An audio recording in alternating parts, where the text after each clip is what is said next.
விக்ரமோட பையன் இப்போ ரீசெண்டாக கூட அப்பாவும் மகனும் சேர்ந்து மகான் அப்படின்ற படத்தில் நடிச்சிருந்தாங்க. இந்த படத்தில் சொல்லணும் அப்படின்னா 2 பேருமே பயங்கரமாக அவங்களோட ஆக்டிங் திறமை வந்து காட்டியிருந்தாங்க. கண்டிப்பாக வந்து வருங்காலத்தில் விக்ரம் இந்த தமிழ் சினிமாவில் நம்பர் 1 பொசிஷனை பிடிப்பார். அதே மாதிரி இப்போ ஒரு 1000 கோடி 2000 கோடி வந்து அடிச்சிருக்காங்க அதர் ஸ்டேட்டில். கண்டிப்பாக வருங்காலத்தில் இவங்களோட காலத்தில் வந்து கண்டிப்பாக இவங்க அந்த சாதனையெல்லாம் முறியடிப்பாங்க. நெக்ஸ்ட் யார் அப்படின்னா அனுப்பமா. நம்ம வந்து ஒரு 2015 அந்த மாதிரி ஒரு போர்ஷனில் வந்து ஒரு கிரேசியாக கேள் அப்படின்னா வந்து நம்ம அனுப்பமா சொல்லலாம். பிரேம மூவியில் வந்து ஒரு கேஸ் வந்து இருந்துச்சு. அதே மாதிரி இப்போ வந்து நம்ம டிராகன் மூவி ரிலீஸ் ஆகி இதுலேயும் பார்த்தீங்கன்னா அனுபமா மேலே இருக்க கேஸ் வந்து குறையவே இல்லை. ஏன்டா இவங்க 2 பேர்த்த பற்றி பேசுகிற அப்படின்னா இப்போ கொஞ்ச நாளைக்கு முன்னாடி இவங்க 2 பேர் ஒன்றா இருக்க மாதிரியான இமேஜ் வந்து அப்லோட் ஆயிருந்துச்சு.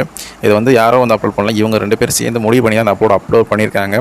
காரணம் அப்படின்னா அனுப்பமா என்ன நினச்சிருக்காங்க அப்படின்னா 2 பேர் நம்ம காதலிக்கிற வழியை உங்களுக்கு தெரியணும் அப்படின்ற ஒரு கண்டிஷனை போட்டிருப்பாங்கன்னு நினைக்கிறேன்.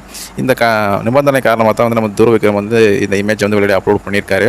இவங்களோட ஏஜ் டிஃப்ரென்ஸ் அப்படின்னு பார்த்தீங்கன்னா நம்ம அனுப்பமாக்கு 29, விக்ரமும் 27. மற்றபடி ஏஜ் டிஃப்ரென்ஸ் தான், மற்றபடி எந்த ஒரு பிரச்சனையும் இல்லை. அவங்களுக்கு எந்த பிரச்சனையும் இல்லாதப்போ நமக்கு என்ன ஒரு பிரச்சனையும் கிடையாது. இந்த காதல் எந்த வகையில் எவ்வளோ தூரம் போகுது அப்படின்றத நம்ம வெயிட் பண்ணி தான் பார்க்கணும்.